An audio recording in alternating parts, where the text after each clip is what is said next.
লাখপতি বাইদেউসকলে টকা নেপায় সিধা কথা লাখপতি বাইদেউ নামতহে হল আপোনালোকৰ কাম নাই বৰ্তমান একে বেলেগ কাম নাই কিয়নো আপোনালোকে টকা নেপায় লাখ টকা আপোনালোকে নাপায় হেৰুৱালে ইমান কষ্ট কৰি আপোনালোকে ৰ'দে বৰষুণে দৌৰি দৌৰি আপোনালোকে ফৰ্ম জমা দিলেগৈ কিন্তু বৰ্তমান সময়ত আপোনালোকে টকা নেপায় লাখপতি বাইদেউৰ টকা হেৰুৱালে আপোনালোকে কিন্তু আপোনালোকে কেনেকৈ হেৰুৱালে কি হেৰুৱালে এই কথাখিনি জানিবৰ কাৰণে ভিডিঅ'টো শেষলৈকে চাওক অন্যথা বুজি নাপাব আপোনালোকে মিছাতে চিন্তা কৰি নাথাকিব আপোনালোকে ভিডিঅ'টো যেতিয়া সম্পূৰ্ণৰূপে চাব তেতিয়াহে গম পাব যে আপোনালোকে কিয় লাখপতি বাইদেউ হ'ব নোৱাৰিলে আপোনালোকে টকা নেপায় লাখপতি বাইদেউসকলে এই সবিশেষ জানিবৰ কাৰণে কৈছো যে ভিডিঅ'টো আপোনালোকে শেষলৈকে চাওক মই নকওঁ CM ছাৰে ক'ব আপোনালোকৰ সন্মুখত ক'ব মই ক্লিপটো লগাই দিম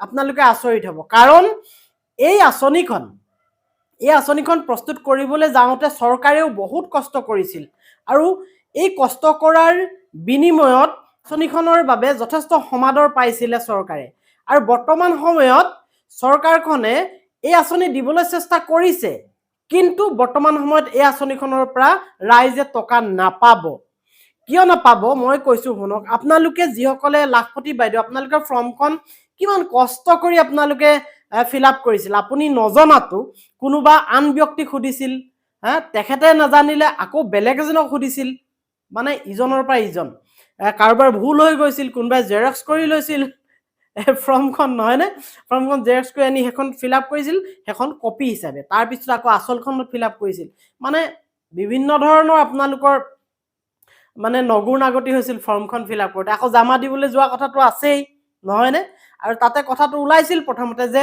দুটা সন্তান যাৰ যাৰ আছে দুটা সন্তান থাকিলে তাৰ ওপৰত যদি দুটা সন্তানতকৈ যদি ওপৰত থাকে তেখেত ইলিজিবল নহব অৰ্থাৎ এই আঁচনিখনৰ মানে তেওঁ হিতাধিকাৰী নহব এই আঁচনিখন নেপাব লাখ টকা তেখেতে নেপাব তাৰ পিছত কিছুদিনৰ পিছত মুখ্যমন্ত্ৰীয়ে আকৌ ডিক্লেয়াৰ দিলে বিশেষ কোনোবা মিটিং এখনত যে তিনিজন ল'ৰা ছোৱালীলৈকে মানে তিনিজন সন্তান থকা ব্যক্তিও পাব কিন্তু তাৰ ওপৰত নেপাব কথাটো গম পাইছেনে তাৰ ওপৰত নেপাব কাৰোবাৰ যদি 4জন থাকে 5জন থাকে তেওঁবিলাকে এই লাখ টকীয়া বাইদেউ হ'ব নোৱাৰিব হে গল কথা গুছিলে এতিয়া আকৌ নতুন এটা নিয়ম ওলালে মুখ্যমন্ত্ৰী ডাঙৰীয়াই নিজে কৈছে যে 3-4জন ল'ৰা ছোৱালী থকা মহিলাকো এই আঁচনিয়ে ঢুকি পাব অৰ্থাৎ তেওঁবিলাকক টকাটো দিব লাখপতি বাইদেউ হ'বলৈ মই গতিকে ক'ব বিচাৰিছো সেইসকল ব্যক্তিয়ে লাখপতি বাইদেউ হ'ব নোৱাৰিব যিসকল ব্যক্তি 4জনতকৈও বেছি ল'ৰা ছোৱালী বা অৰ্থাৎ সন্তান থাকে তেওঁবিলাক হ'ব নোৱাৰিব কথাটো বুজিছে নহয় আৰু কোন হ'ব নোৱাৰিব আপোনালোকে শুনি যাওক যিসকলে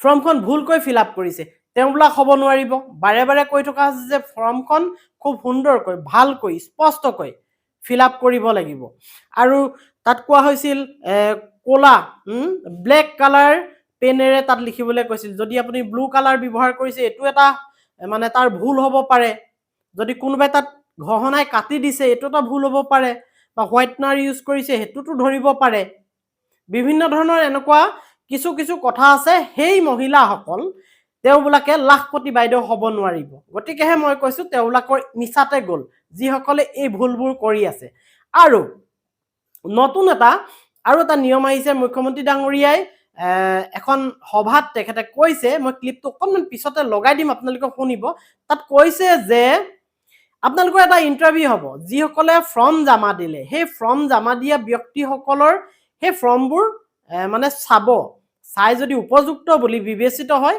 তেতিয়া তেওঁবিলাকৰ এটা ইন্টাৰভিউ ল'ব আৰু সেই ইন্টাৰভিউটো কেনেকুৱা কি হ'ব ভয় খাইছে নেকি ভয় খাবলগীয়া কথা নাই মুখ্যমন্ত্ৰী ডাঙৰীয়াই স্পষ্টকৈ কৈছে মই ক্লিপটো লগাই দিম আপোনালোকে শুনিব এতিয়া তাত স্পষ্টকৈ কৈছে যে কেৱল আপোনালোকক খুদা হ'ব সেই ইন্টাৰভিউটোত যে আপোনাৰ ল'ৰা ছোৱালী কেতি আপুনি যদি 3টা সন্তান আছে বুলি কয় তেতিয়া আপুনিটো পাবই 4টা সন্তান বুলি ক'লেও পাব বুলি কৈছে মুখ্যমন্ত্ৰী ডাঙৰীয়াই অৰ্থাৎ 2টা 3টা 4টা সন্তানলৈকে তেওঁবিলাকে গ্ৰান্ট কৰিব কেনেবাকৈ যদি 5জন বা 6জন হৈ যায় তেতিয়া খালি গ্ৰান্ট নকৰে গতিকেহে মই ক'বলৈ বিচাৰিছো যে যিসকলে ফৰ্ম ফিল আপ ভুলকৈ কৰিলে, যিসকলৰ 4টাতকৈ সন্তান বেছি আছে, এই ব্যক্তিসকলে, এই মহিলাসকলে আপোনালোকে লাখপতি হ'ব নোৱাৰিব, আপোনালোকে পইচা নাপায়, মিছাতে গ'ল আপোনালোকৰ। এতিয়া মই মুখ্যমন্ত্ৰী ডাঙৰীয়াৰ এই ক্লিপটো লগাই দিছো, আপোনালোকে শুনক। ডাঙৰ কথাটো হ'ল আৰু এটা নতুন কাম কৰিব লাগে, সেইটো হৈছে বাইদেউসকলক লাখপতি বাইদেউ বনাব লাগে। লাগে নে নাই লাখপতি হ'ব? কাক কাক নালাগে হাত উঠা। কাক কাক নালাগে? আচ্ছা, কাক কাক লাগে হাত উঠাওক এতিয়া। আচ্ছা, এতিয়া হাতখন নামাওক। এতিয়া ভাতৰ ভোকটো অলপ কমিছে নে নাই? কমিছেতো ভাতৰ ভোকটো? ঠিক আছে। এতিয়া লাখপতি আমি কেনেকে বনিম? লাখপতি বাইদেউ বুলি ক'লেতো নহ'ব। পিছত আকৌ কংগ্ৰেছী বিলাকে ক'ব, এই ক'ত মুখ্যমন্ত্ৰীয়ে লাখপতি বনাম বুলি কৈছিল, ক'ত বনিলি বুলি ক'ব নহয়? বিজেপিক জিকাবনে নাই? মোদীক প্ৰধানমন্ত্ৰী পাতিবনে নাই? নহ'লে আকৌ মই কৈহে থাকিম, চব এনাই যাব। ঠিক আছে? নহ'লে আকৌ দিলীপ শইকীয়াৰ টেনচন হৈ যাব, হয়নে নহয়? মই কৈছো ঠিক আছে। এতিয়া ফৰ্মখন ফিল আপ কৰিলে নে নাই আপোনালোকে? কৰিলে? কোনে? চবেই কৰিছে কিজানি, তথাপিতো কৰা কেইজনে হাত উঠাওকচোন। আচ্ছা, এতিয়া ফৰ্মখিনি আপোনালোকে দিলে। এতিয়া আপোনালোকৰ সৰুকৈ ইণ্টাৰভিউ হ'ব। ইণ্টাৰভিউ মানে এইবোৰ পৰীক্ষাৰ ইণ্টাৰভিউ নহয়। এটা ইণ্টাৰভিউ বাচ্চা কেইটা আছে এইটোৱে সুধিব খালি। 4টা-5টা থাকিলে দিগদাৰ হ'ব, আৰু 3-4টালৈকে মই মিলাই ল'ম, হ'ব? গতিকে যি নহওক, এই কথাটো সোধাৰ পিছতেই এদিন ৰাতিপুৱা বেংকৰ একাউণ্টত আপোনালোকৰ মোবাইলত টিলিং টিলিং মেছেজ আহিব, আৰু একাউণ্টত টুপুং কৰি 10,000 টকা সোমাই যাব। হ'ল? এতিয়া 10,000 টকাটো সোমোৱাৰ পিছত কি কৰিম? গিৰিয়েকক দি দিম। কোনে কোনে গিৰিয়েকক দি দিব? এতিয়া মোৰ আগত কৈছে নিদিওঁ বুলি, পিছত আকৌ দি দিব। দিবনে নিদিয়ে? এইটোত অলপ লাহেকৈ কয়, অলপ ভয়ো খাই গিৰিয়েকক। দিবনে নিদিয়ে? নাই, নলয় গিৰিয়েকবিলাকেও, মই কৈ দিম টিভিত। আপোনালোকৰ চিন্তা নাই, গিৰিয়েকসকলক মই কৈ দিম যে এই 10,000 টকাটো ল'ব নালাগে, পাৰিলে নিজৰ পকেটৰ পৰা 2,000 মান দিবহে লাগে। ঠিক আছে? হ'বনে? এই 10,000 টকাটো পোৱাৰ পিছত এই টকাটো আমি যিসকলে ভাল কৰি ব্যৱহাৰ কৰিম, কোনোবাই মুৰ্গী কৰক, হাঁহ কৰক, কাপোৰ বোৱক, সৰু দোকান দিয়ক, নহ'লে 10,000 টকা গোট খুৱাই 1 লাখ টকা দি গ্ৰুপত বিজনেছ কৰক, যি কেইগৰাকী বা সকলোৱে ভাল কাম কৰিব, তেওঁলোকক মই আকৌ 25,000 টকা বেংকৰ একাউণ্টত দিম। এই 25,000 টকাৰ 12,500 বেংকক ঘূৰাই দিব লাগিব, 12,500 ঘূৰাই দিব নালাগে, আৰু বেংকক কোনো সুদ দিব নালাগে, সুদটো চৰকাৰে দি দিব। 12,500 টকাও চৰকাৰে দিব, মাত্ৰ 12,500 টকা আপোনালোকে ঘূৰাই দিব লাগিব। 25 আৰু 10 কিমান হ'ল? 35,000। এতিয়া এখন তালেদিতো তাল নাবাজিব, 2খন তাল দি বজাব লাগিব। এতিয়া আপোনালোকে কষ্ট কৰিব লাগিব। মই 35,000 টকা কৰি দিলো, আপোনালোকে কষ্ট কৰি 2 বছৰ 3 বছৰত ইয়াক 1 লাখত লৈ যাব লাগিব। যিবিলাকে লৈ যাব নোৱাৰে, লাগিলে তেওঁলোকক আৰু 10-20,000 টকা পিছত আমি আকৌ বেংকত সোমাই দিম, কিন্তু লাখপতি কৰিহে এৰিম। হ'ব? লাখপতি হ'ব লাগিব। আৰু আজিৰ পৰাই মনটো বনাই লওক যে মই লাখপতি হ'ম, আৰু যদি হ'ম বুলি কয় হ'ব, কিন্তু যোনে নহয় বুলি ক'ব সি হ'ব নোৱাৰিব। আপোনালোকে সকলোৱে, নৰেন্দ্ৰ মোদী ডাঙৰীয়াই মোক কৈছে যে অসমত 40 লাখ আত্মসহায়ক গোটৰ সদস্য আছে, সকলোকে আমি লাখপতি বনাব লাগিব। গতিকে যেনে তেনে আমি লাখপতি বনাম, আৰু আপোনালোকে লাখপতি বনিব লাগিব। এতিয়া ৰাইজ এটা ডাঙৰ কথাটো হ'ল আৰু এটা নতুন কাম কৰিব লাগে, সেইটো হৈছে বাইদেউসকলক লাখপতি বাইদেউ বনাব লাগে। লাগে নে নাই লাখপতি হ'ব? কাক কাক নালাগে হাত উঠা।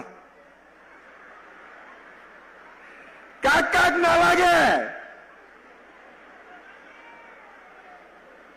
আচ্ছা, কাক কাক লাগে হাত উঠক এতিয়া। আচ্ছা, এতিয়া হাতখন নামাওক। এতিয়া ভাতৰ ভোকটো অলপ কমিছে নে নাই? কমিছেতো ভাতৰ ভোকটো? ঠিক আছে। এতিয়া লাখপতি আমি কেনেকে বনিম? লাখপতি বাইদেউ বুলি ক'লেতো নহ'ব।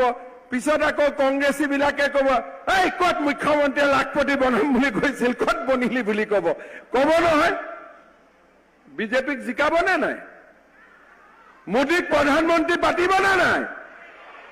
নহ'লে আকৌ মই কৈহে থাকিম, চব এনাই যাব। ঠিক আছে? নহ'লে আকৌ দিলীপ শইকীয়া টেনচন হৈ যাব, হয়নে নহয়? মই কৈছো ঠিক আছে। এতিয়া ফৰ্মখন ফিল আপ কৰিলে নে নাই আপোনালোকে? কৰিলে? কোনে? চবেই কৰিছে কিজানি, তথাপিতো কৰা কেইজনে হাত উঠাওকচোন। আচ্ছা, এতিয়া ফৰ্মখিনি আপোনালোকে দিলে। এতিয়া আপোনালোকৰ সৰুকৈ ইণ্টাৰভিউ হ'ব। ইণ্টাৰভিউ মানে এইবোৰ পৰীক্ষাৰ ইণ্টাৰভিউ নহয়। এটা ইণ্টাৰভিউ বাচ্চা কেইটা আছে এইটোৱে সুধিব খালি। 4টা-5টা থাকিলে দিগদাৰ হ'ব, আৰু 3-4টালৈকে মই মিলাই ল'ম, হ'ব? গতিকে যি নহওক, এই কথাটো সোধাৰ পিছতেই এদিন ৰাতিপুৱা বেংকৰ একাউণ্টত আপোনালোকৰ মোবাইলত টিলিং টিলিং মেছেজ আহিব, আৰু একাউণ্টত টুপুং কৰি 10,000 টকা সোমাই যাব। হ'ল? এতিয়া 10,000 টকাটো সোমোৱাৰ পিছত কি কৰিম? গিৰিয়েকক দি দিম। কোনে কোনে গিৰিয়েকক দি দিব? এতিয়া মোৰ আগত কৈছে নিদিওঁ বুলি, পিছত আকৌ দি দিব। দিবনে নিদিয়ে? এইটোত অলপ লাহেকৈ কয়, অলপ ভয়ো খাই গিৰিয়েকক। দিবনে নিদিয়ে? নাই, নলয় গিৰিয়েকবিলাকেও, মই কৈ দিম টিভিত। আপোনালোকৰ চিন্তা নাই, গিৰিয়েকসকলক মই কৈ দিম যে এই 10,000 টকাটো ল'ব নালাগে, পাৰিলে নিজৰ পকেটৰ পৰা 2,000 মান দিবহে লাগে। ঠিক আছে? হ'বনে? এই 10,000 টকাটো পোৱাৰ পিছত এই টকাটো আমি যিসকলে ভাল কৰি ব্যৱহাৰ কৰিম, কোনোবাই মুৰ্গী কৰক, হাঁহ কৰক, কাপোৰ বোৱক, সৰু দোকান দিয়ক, নহ'লে 10,000 টকা গোট খুৱাই 1 লাখ টকা দি গ্ৰুপত বিজনেছ কৰক, যি কেইগৰাকী বা সকলোৱে ভাল কাম কৰিব, তেওঁলোকক মই আকৌ 25,000 টকা বেংকৰ একাউণ্টত দিম। এই 25,000 টকাৰ 12,500 বেংকক ঘূৰাই দিব লাগিব। 12,500 ঘূৰাই দিব নালাগে, আৰু বেংকক কোনো সুদ দিব নালাগে, সুদটো চৰকাৰে দি দিব। 12,500 টকাও চৰকাৰে দিব, মাত্ৰ 12,500 টকা আপোনালোকে ঘূৰাই দিব লাগিব। 25 আৰু 10 কিমান হ'ল? 35,000। এতিয়া এখন তালেদিতো তাল নাবাজিব, 2খন তাল দি বজাব লাগিব।